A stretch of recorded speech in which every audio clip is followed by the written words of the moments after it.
Olá, gente. Sejam todos bem-vindos. Obrigado por nos escutar, por nos acompanhar.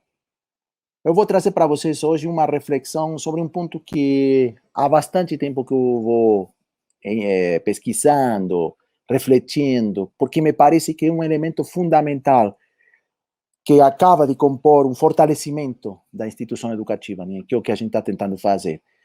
A gente vem do diagnóstico lá atrás e que a escola particular foi se fragilizando socialmente ao longo do tempo.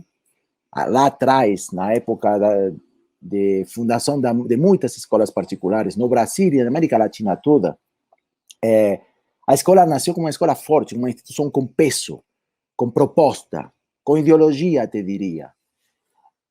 E aos poucos, ao longo do tempo e pelas pressões, sobretudo comerciais, a escola foi perdendo capacidade de impor suas ideias. Muito mais do que isso, foi perdendo convicção de que ela é suas ideias. E foi virando um negócio muito mais de serviço que de proposta. E minha percepção é que isso foi fragilizando nossa instituição como um todo, sobretudo a instituição da escola particular. Então, a gente está tentando entender como a gente se fortalece a instituição de novo. E passa por alguns elementos que não vou nomear agora todos. Se alguém acompanha nossas produções em outros momentos, muitas vezes a gente revisita esse desafio. Mas agora eu vou falar de dois conectados e vou aprofundar em um deles. Um se trata da narrativa, da escola ter que contar. Quais são as ideias em que ela acredita? Que é o que ela propõe como proposta de valor para a sua comunidade? Tentando sair da mesmice mais habitual de todo mundo contando as mesmas coisas. E essa narrativa. Mas junto com a narrativa, a gente desenvolveu um outro conceito, que é o conceito da voz.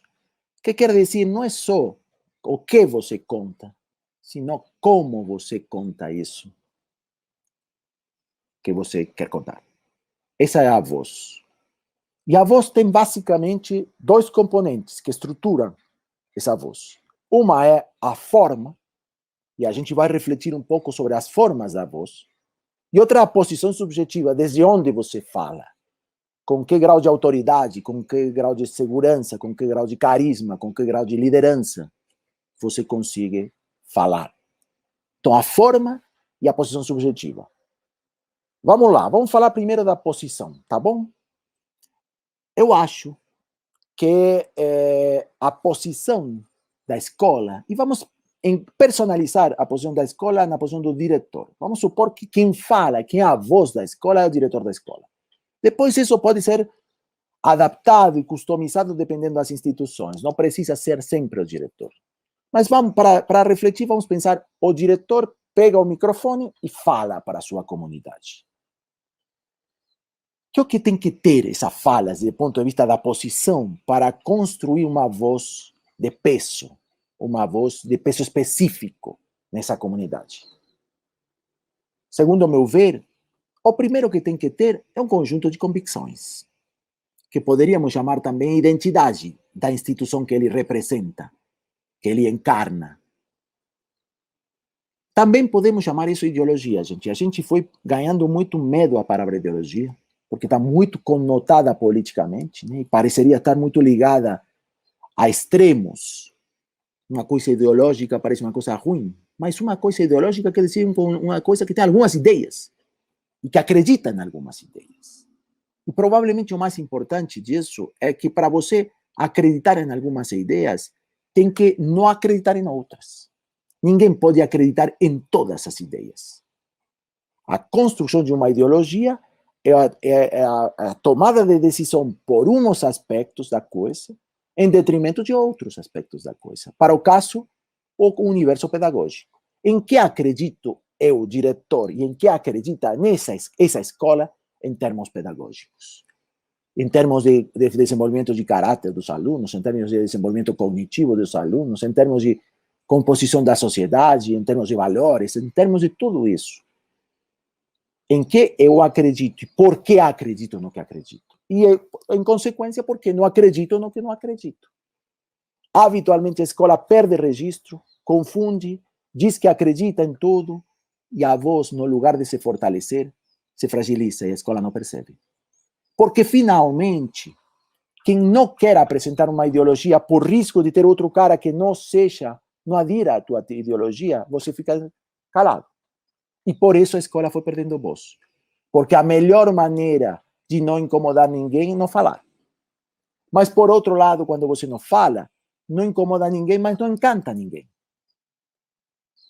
Então a escola aí vai perdendo aderência, vai perdendo carisma, vai perdendo astral e vai perdendo proposta. E volto lá atrás, há 40 anos, a maioria dos fundadores de escolas fundavam uma escola porque tinham uma ideia. Queriam pôr a funcionar essa ideia. Diziam com toda clareza, eu acredito nisso, por isso fundam uma escola.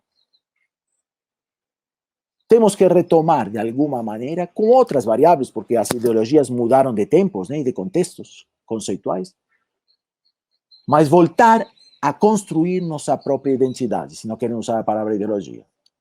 E nossa identidade está feita de um conjunto de convicções. E esse conjunto de convicções articulado é minha proposta de valor para essa comunidade. E eu tenho que contá-la. Eu tenho que arriscar a passá-la, porque ainda com o risco de alguém sair da sala porque não gostou do que eu falei, o ganho que eu tenho é que 70% dessa sala ficou encantado comigo e com essa instituição. E esse é um ativo da escola. Hoje tem muita escola que tem poucos detratores, mas o vínculo que tem estabelecido com sua comunidade é completamente morno e instável. Então, uma escola com melhor preço, uma escola com maior tecnologia, uma escola com não sei o que, com bilinguismo, não sei quanto, tira os alunos daí. Porque o laço é um laço de conveniência, não um laço de convicção, sabe? Por isso que eu digo, a posição tem que ser uma posição ideológica e tem que ser passada como tal. Porque isso constrói carisma. Vamos refletir um pouquinho agora sobre a forma, e com isso eu vou acabar meu depoimento de hoje, tá? A escola ensina língua. Temos muitas horas de investimento em língua portuguesa, muitas horas de investimento em segundas línguas, muitas horas de investimento em literatura e em outros registros da linguagem. Mas quando ela precisa da linguagem para comunicar, muitas vezes utiliza uma linguagem, eu diria, raso, ou pelo menos não tão convincente, tão consistente como poderia. A escola tem tanto medo de arriscar a falar de uma maneira não correta que acaba tendo uma linguagem transparente. Uma linguagem que não tem peso quando alguém diz uma coisa. De novo, uma voz transparente. E eu quero uma voz de contraste. E para isso temos que recuperar uma linguagem mais proprietária, com maneiras de dizer as coisas mais próprias de quem fala, mais próximos da filosofia e da literatura do que da pedagogia. A pedagogia tem um registro, a meu ver, meio morno da linguagem. Olha 3 sintomas disso. A gente usa, mas de uma maneira quase sintomática, chamaria, em termos psicológicos, os gerúndios como nenhum outro coletivo usa. Quase toda, e faz exercício de entrar no site das escolas, por exemplo, quase toda a expressão educacional está carregada de gerúndios. Todo está sendo desenvolvido, estamos tentando fazer, estamos indo para lá, desenvolvendo vidas, todo, o tempo todo é um registro, é uma consistência verbal pouco concreta. Põe de um lado um gerúndio e põe do outro lado um infinitivo. Você vai ver que o peso específico dos dois é diferente. Se você coloca uma balança de pratos e aqui está o gerúndio, aqui está o infinitivo pesa e o gerúndio é leve. Leve no sentido de morno, leve no sentido de transparente, leve no sentido de que não deixa marcas. O tempo presente, eu estou fazendo, eu desenvolvo vidas. O infinitivo são verbos muito mais potentes na comunicação do que o gerúndio. Segundo registro típico da escola, que também não é legal, o potencial. A gente poderia fazer isso, faria aquela outra coisa, tal.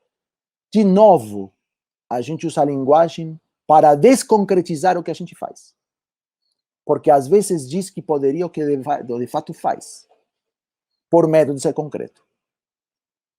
A gente não tem que ir no potencial, tem que ir no concreto. Quando a linguagem é mais concreta e menos potencial, e quando a linguagem é mais presente e menos gerúndios ou menos futuros, a gente começa a ter peso, olha olho com olho, diz, eu sou isso, estou fazendo isso e quero você aqui comigo, fazendo comigo. Essa linguagem de eu que acredito no que estou fazendo é o que eu estou tentando recuperar, gente. E depois, para fechar, o fraseo, a longitude das frases precisa ser um pouco mais curto. Vocês sabem que o gerúndio substitui um signo de pontuação. No lugar de colocar ponto, você articula um gerúndio e continua. Então, é muito típico você ler parágrafos educacionais que duram 7 linhas. É difícil de ler. Você se perde na leitura. Vamos tentar encurtar, cara. Eu sou isso, isso, isso e isso. 4 pontos seguidos, ponto e a parte. E agora eu vou contar o que é desse cada um deles. Uma linguagem que tem mais potência de golpe preciso no lugar preciso. E não aproximações que parece que o discurso está bêbado, né? Para tentar chegar a algum lugar. Não. Eu estou ciente, eu estou cordo, eu estou indo para lá, reto. E sínteses. Vamos apertar nossa comunicação.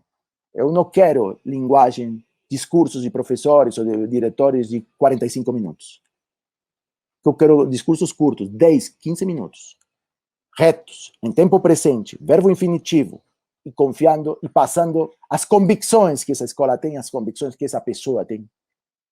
Que é mais ou menos o que eu tentei fazer aqui com vocês. Eu posso ter aparecido para alguns de vocês como seguro demais, até arrogante demais. Mas eu estou convencido que se quem de vocês estiveram de acordo comigo, agora vocês têm mais aderência comigo da que tinham 15 minutos atrás. Espero ter sido útil para vocês. Muito obrigado por me ouvir e nos vemos nas próximas entregas, tá? Muito obrigado.